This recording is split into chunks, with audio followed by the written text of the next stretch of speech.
पवित्र रमजान ईद निमित्त नाशिक शहरातील मुस्लिम बांधवांनी मोठ्या उत्साहात आणि भक्तिभावाने ईद साजरी केली। शहरातील गोल्फ क्लब परिसरातील शहाजहानी ईदगाह मैदानावर सकाळी 10 वाजता सामुदायिक ईद नमाज पठण करण्यात आले। शहरे खतीब हाफिज हिसामुद्दीन अशरफी यांच्या नेतृत्वाखाली नमाज पठण पार पडले।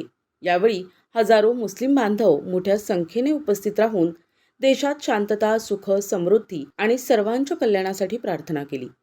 ईद नमाजच्या पार्श्वभूमीवर पोलीस प्रशासनाकडून चोख बंदोबस्त ठेवण्यात आला होता। शहरात कोणताही अनुचित प्रकार घडू नये यासाठी पोलिसांनी कडक सुरक्षा व्यवस्था तैनात केली होती। दरम्यान विविध मान्यवरांनी ईदगाह मैदानावर उपस्थित राहून मुस्लिम बांधवांना रमजान ईदच्या शुभेच्छा दिल्या। यामध्ये खासदार राजाभाऊ वाजे, महापौर हिमगौरी आडके, उपमहापौर विलास शिंदे, विरोधी पक्षनेते प्रथमेश गीते, पोलीस उपायुक्त किरणकुमार चव्हाण, पोलीस उपायुक्त मोनिका राऊत, वरिष्ठ पोलीस निरीक्षक विश्वास पाटील, राष्ट्रवादी शहराध्यक्ष रंजन ठाकरे, नगरसेविका हेमलता पाटील, नगरसेविका नाझिया अत्तार, हनीफ बशीर शेख, गुलजार कोकणी, विशाल पवार आदींचा समावेश होता। ईद निमित्त मुस्लिम समाजात आनंदाचे वातावरण असून एकमेकांची गळाभेट घेत ईदच्या शुभेच्छा देण्यात आल्या आहेत।